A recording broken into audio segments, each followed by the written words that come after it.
अस्सलामुअलैकुम my social media family. उम्मीद करती हूँ कि आप सब लोग हिफ्ज़ व अमान से होंगे, खुशबाश होंगे। चलिए जनाब, आज का वीडियो शुरू करने से पहले आज का रनडाउन आपके साथ शेयर कर लेती हूँ। और रनडाउन शेयर करते हुए आज मैंने आपसे फिर से शाबाश लेनी है। वैसे मेरा हक बनता है ना कि जब मैं कोई खबर आपको बहुत अरसा पहले दे चुकी होती हूँ और बाद में उसकी शुनीद होती है और बाद में जाके वो वायरल होती है खबर, और बाद में आपको पता चलता है कितने अरसे के बाद कि ज़ुनैरा तो ये खबर हमें आज से 1.5 महीना पहले बता चुकी थी। तो जनाब, सबसे पहले आज का रनडाउन आपके साथ शेयर कर लेती हूँ कि इमरान खान साहब ने एक अनोखा मुतालबा किया है। क्या मुतालबा किया है उसके बारे में हम बात करेंगे। शेर अफजल मरवत और उमैर नियाजी की फाइनली छुट्टी करवा दी गई है और इस खबर के ऊपर मैंने आपसे शाबाश लेनी है, क्योंकि ये खबर मैंने आपको एक हफ्ता पहले बताई थी और इसके अंदर की भी एक खबर बताई थी। आज मैं वो दोबारा दोहराऊंगी भी और इस खबर की तफसीलात मजीद जो है वो आप तक पहुंचाऊंगी और आपको बताऊंगी कि वो इमरान खान जो बहुत शेर अफजल मरवत के करीब थे, अब ऐसा क्या हुआ कि शेर अफजल मरवत को ही लात मार दी गई और साथ में उमैर नियाजी को भी, और इसमें अलीमा आंटी का क्या किरदार है। इसके अलावा जो 6 जजेस के खत का मामला था उसकी आज समाअत है और समाअत के दौरान क्या हुआ, क्या नहीं हुआ और क्या होने वाला है, इसके बारे में भी हम बात करेंगे।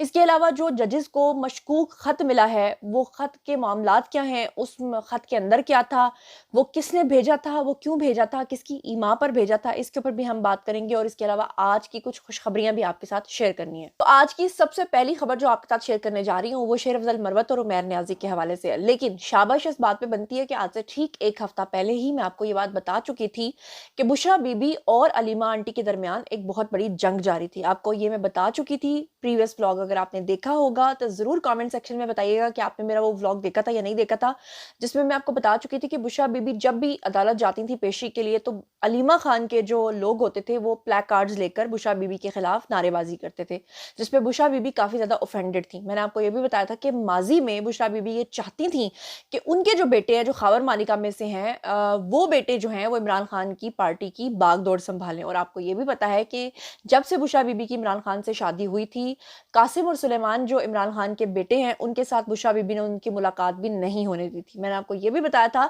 कि इमरान खान एनआरओ के लिए तड़प रहे थे और इमरान खान ने जब ये इदारों को कहा था कि अगर उनको भेजना चाहते हैं बाहर के किसी मुल्क में तो वो इंग्लैंड होगा, क्योंकि वो चाहते हैं कि लंदन जाकर वो अपने बेटों के साथ और जमाइमा के साथ रह सकें, जिसको नाकाम बनाने में बुशरा बीबी का कलीदी किरदार था। फिर मैंने आपको बताया था कि पार्टी की बागडोर जो है वो अलीमा आंटी संभालना चाहती थी और उसके ऊपर जो इमरान खान की एक दूसरी बहन है जिनका बेटा उमैर नियाजी है, उसके हवाले से हमाद अजहर के थ्रू खत लिखवाकर इमरान खान को बदजन किया गया। क्योंकि पहले बुशरा बीबी जो है वो इमरान खान को कहती रही कि आप अलीमा आंटी को मना करें कि वो पार्टी से जो है वो दस्तबरदारी करें, वो बयानात ना दिया करें, जिस पे इमरान खान ने ऐसा नहीं किया।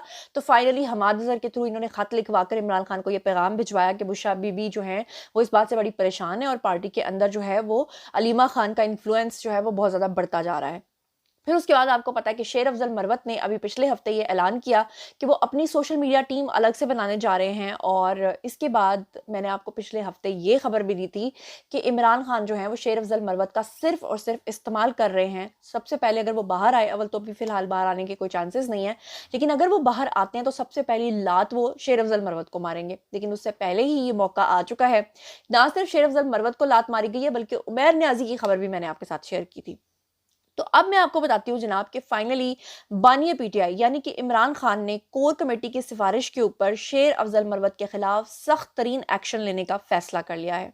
शेर अफजल मरवत जो है उनके खिलाफ पहले ही पार्टी के अंदर काफी लोगों के साथ उनके झगड़े हो चुके थे, कई लोगों के साथ उनकी हाथापाई हो चुकी थी, बैरिस्टर गोहर के साथ उनकी बहस मुबाहिसा उनका हो चुका था। अभी आपको याद होगा कि ठीक एक हफ्ता पहले ही व्लॉग के अंदर मैं आपको ये बात भी बता चुकी थी कि तहरीक इंसाफ के जो रहनुमा है हामिद खान, उनसे जब टेलीविजन स्क्रीन पे ये बात पूछी गई थी कि नईम पंजोथा और शेर अफजल मरवत ये दोनों कहते हैं कि हम अपने सर पे कफन बांध के निकल जाएंगे इमरान खान को अडयाला जेल से छुड़वाने के लिए। जैसा कि आपको पता है कि पीटीआई ने ये ऐलान भी किया था कि ईद के बाद जो है वो हम लॉन्ग मार्च करेंगे अडयाला की तरफ और अडयाला से हम अपना खान छुड़ा कर ले आएंगे। और उसके लिए इन्होंने ये ऐलान किया था कि अगर हामिद खान जो है वो हमें लीड करेंगे तो हम अपने ऊपर सर के ऊपर कफन बांध के उनकी कयादत में बाहर निकलने को तैयार हैं। और आपको ये जानकर हैरत होगी, मैंने पिछले हफ्ते भी बताया था कि हामिद खान ने ये कहा था कि कौन शेर अफजल मरवत और कौन नईम पंजोथा, मैं तो इन लोगों को जानता तक नहीं। अब मैं आपको बताऊं कि फिर उसके बाद जब शेर अफजल मरवत से पूछा गया तो उन्होंने कहा था कि मेरी तो हामिद खान के साथ बनती नहीं है, दैट्स वाई उन्होंने मेरे बारे में इस तरह के बयान दिए हैं। अब जो खबर आ रही है जरा वो मुलाहिजा फरमाइए। सारी कहानियां आपको सुनाने का मकसद ये था कि ये सारी वो खबरें हैं जो मैं आपको पिछले 1 डेढ़ महीने से बताती चली आ रही थी। अब जनाब, साबिक वजीर आजम इमरान खान ने कोर कमेटी की सिफारिश के ऊपर शेर अफजल मरवत को फोकल पर्सन की फहरिस्त से हटा दिया। इससे पहले शेर अफजल मरवत बता चुके थे कि इमरान खान ने ये ऐलान किया था कि वो उनके फोकल पर्सन हैं।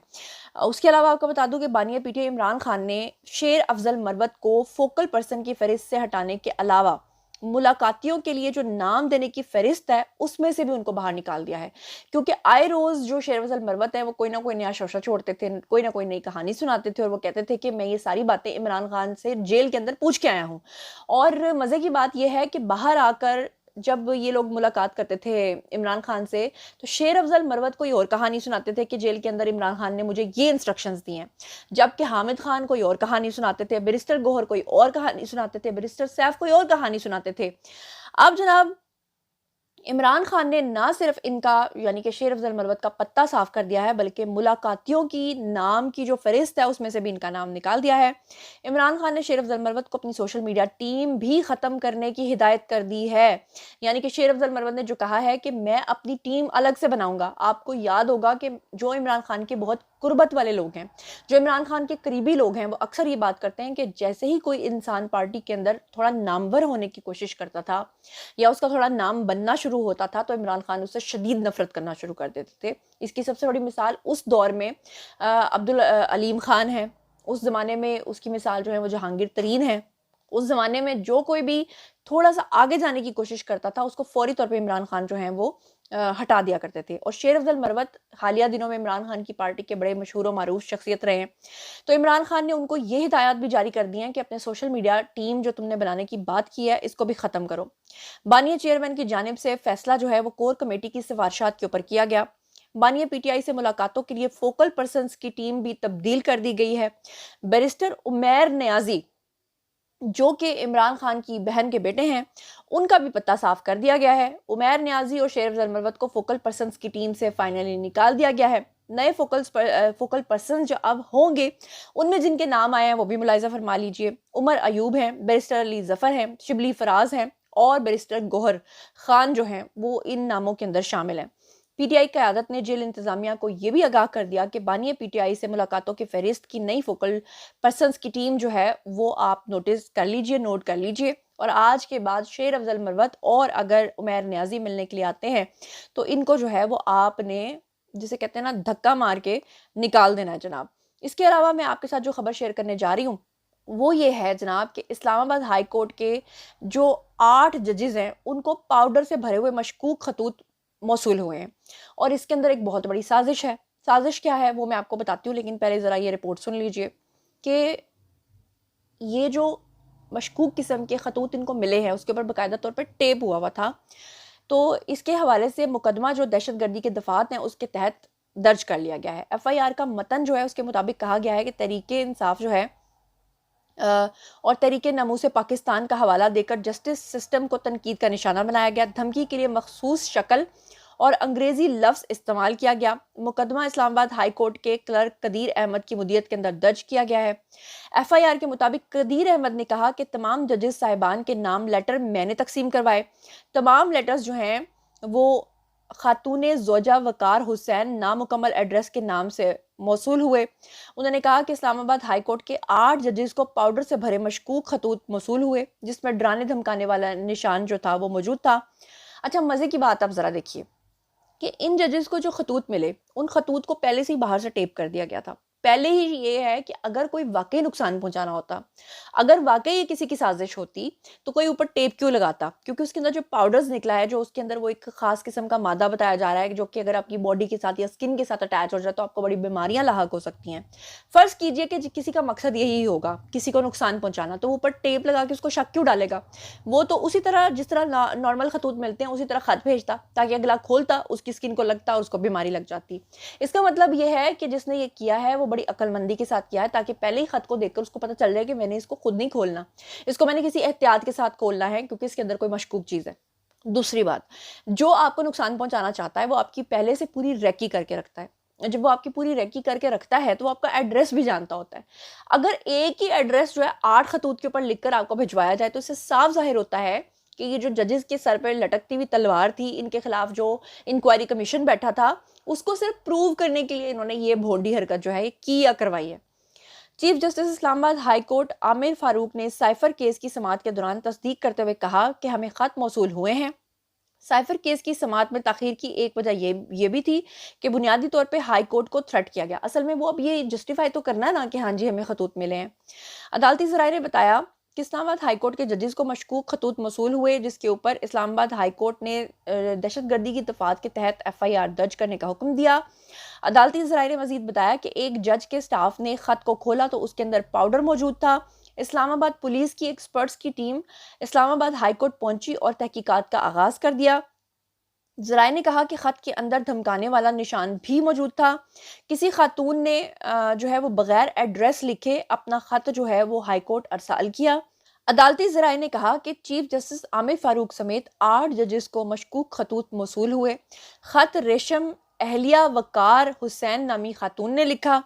ज़राए के मुताबिक इस्लामाबाद हाई कोर्ट ने ख़त मिलने के बाद इंस्पेक्टर जनरल इस्लामाबाद पुलिस और डिप्टी इंस्पेक्टर जनरल सिक्योरिटी को फ़ौरन तलब कर लिया और इंतज़ामिया ने दहशतगर्दी दफात के तहत मुकदमा दर्ज कर लिया और ज़राए ने बताया कि खतूत को जांच पड़ताल के लिए भेज दिया गया है। तो अब आपको समझ आ गई होगी कि जब किसी के खिलाफ इंक्वायरी खुलती है तो फिर इस तरह की चीज़ें करके बस कहीं ना कहीं किसी ने किसी को जस्टिफाई करने की कोशिश किया कि देखो जी इस तरह की चीज़ें हो रही हैं, और साथ में लोगों की नज़र में सिंपथी लेना।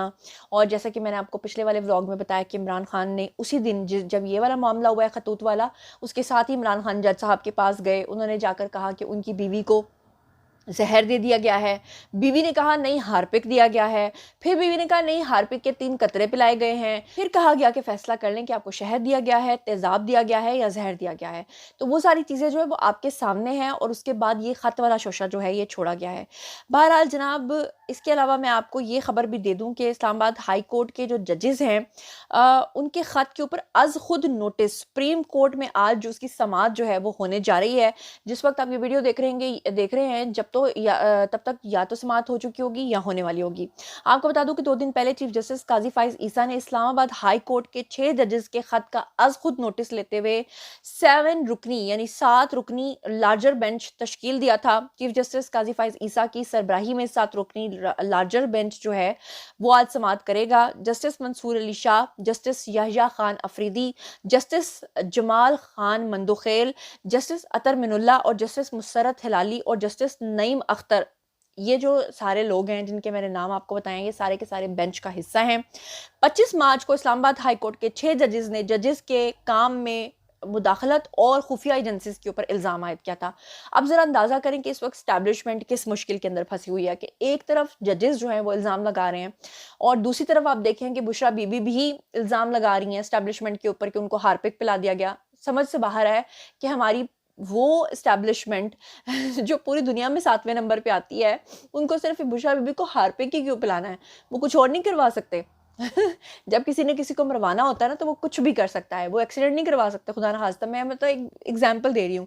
ये बुशरा बीबी को कैसे पता कि मुझे हार्पिक ही पिलाया गया? वो कोई खुला तजाद नहीं आपको पिला सकते। क्या ये खुला तजाद नहीं? मुझे सुहेल बड़ाई जी याद आ गए हैं।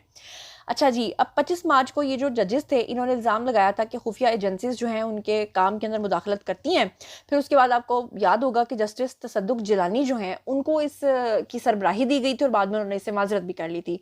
ख़त जो है इस्लामाबाद हाई कोर्ट के justice Mohsin Akhtar Kayani, justice Tariq Mahmood Jahangiri, justice Babar Sattar, justice Sardar Ejaz Ishaq Khan, justice Arbab Mohammad Tahir और जस्टिस समन रफ़त, ये जो 7 लोग थे जिन्होंने ये इल्ज़ाम लगाया था। जजेस के ख़त के ऊपर सुप्रीम कोर्ट ने फुल कोर्ट इजलास जो है वो मुनक्किद किया था और उस पूरे मामले के ऊपर गौर किया गया। बाद में चीफ जस्टिस ने वज़ीर आज़म शहबाज शरीफ से भी मुलाकात की। फिर आपको याद होगा कि इन्होंने बहुत ज़्यादा तनकीद की शहबाज शरीफ से मुलाकात के ऊपर भी। वो एक अलग बात है कि इमरान खान माजी में साकिब नासूर के साथ ना सिर्फ मुलाकातें करते रहे बल्कि जजेस के बेटियों की शादियों पर जाते रहे और टेलीविजन स्क्रीन के ऊपर खुलेआम उनके साथ बैठते रहे और उस वक्त यही मीडिया इस चीज़ को बड़ा खुश आइन करार दिया करता था। इस मुलाकात के बाद 30 मार्च को एक रुकनी कमेटी जो है उसका कमीशन तश्कील दिया गया था और उसकी मंजूरी दी गई थी और जस्टिस तसद्दुक़ जिलानी को कमीशन का सरबराह मुकर्रर किया गया था। वफाकी काबीना के इजलास के बाद जारी एलामिया में यह भी कहा गया था कि इजलास ने 25 मार्च 2024 को इस्लामाबाद हाई कोर्ट के 6 मुअज़्ज़ज़ साहिबान की जानिब से लिखे गए खत के मुंदरजात जो हैं वो तफसीली तौर पर उस पर गौर किया था। बाद में जस्टिस तसद्दुक़ जिलानी जो हैं उनको इंक्वायरी कमीशन की सरबराही से माजरत उन्होंने कर ली थी और फाइनली जो है इसकी समाअत जो है वो शुरू हो चुकी है। और आपको ये भी बता दूं कि 31 मार्च को इस्लामाबाद हाई कोर्ट के 6 जजेस के खत के मामले के ऊपर 300 जायद वकला ने सुप्रीम कोर्ट से आइन के आर्टिकल 184(3) के तहत इंटेलिजेंस ऑपरेट्स की जानिब से अदालती अमूर में मुदाखलत के इल्जामात का नोटिस लेने का मुतालबा भी किया था। और अब बात कर लेते हैं आज की खुशखबरियों के हवाले से। जैसा कि आपको पता है कि जब से हमारी CM पंजाब आई हैं उन्होंने ये कहा है कि पूरी पंजाब की क्लीन सफाई जो है वो होनी चाहिए। उसके अलावा आपको पता है किसान पैकेजेस उन्होंने मुतारिफ करवाए हैं और किसानों को सोलर पैनल्स देने की भी मंजूरी दे दी है। और उन्होंने सबसे जो मेन बात है ना सफाई की, कचरा और गलियों की मुरम्मत और सड़कों की मुरम्मत। लेकिन आज जो खुशखबरी देने जा रही हूँ वो स्पेसिफिकली लाहौर के हवाले से है। लाहौर के हवाले से अब नया जो प्लान है उसमें कहा गया कि अब लाहौर मुस्कुराएगा, गुनगुनाएगा। कैसे कि लाहौर की गलियों के अंदर जो है वो बाकायदा तौर पर टफ टाइल्स लगेंगी, स्ट्रीट लाइट्स को बाकायदा तौर पे बहाल कर दिया जाएगा, सीवरेज का मुकम्मल तौर पे प्लान बनेगा, पूरे लाहौर के अंदर वाटर फिल्ट्रेशन प्लांट्स जो हैं वो फंक्शनल होंगे, वाटर टैंक्स के प्रोजेक्ट्स के ऊपर गौर हो रहा है और पूरा लाहौर बतदरीज जो है वासा की सर्विस एरिया के अंदर शामिल होगा। नया दौर साफ सुथरा लाहौर, ये इसका आगाज कर दिया गया है। वज़ीर आला पंजाब के प्लान के तहत 3 माह की डेडलाइन होगी और हर 10 दिन के बाद इसकी जो पेशरफ्त है उसके ऊपर जायजा लिया जाएगा। तो जनाब ये था आज का वीडियो। बारी है जी आप लोगों की। आइए कमेंट सेक्शन में और बताइए कि ये जो तमाम खबरें मैंने आपके साथ शेयर की हैं इन सब के बारे में आपका क्या ख्याल है। जो कुछ भी आप लोग सोचते और समझते हैं शेयर कीजिए, पर्सनली जवाब दूंगी। मज़ीद खबरें, व्लॉग्स, इंटरव्यूज़ और साथ तजज़िये जानने के लिए मेरे साथ कनेक्टेड रहना हरगिज़ मत भूलिएगा। चैनल को सब्सक्राइब कर लीजिएगा। अपना बहुत बहुत ख्याल रखिएगा। अल्लाह निगहबान।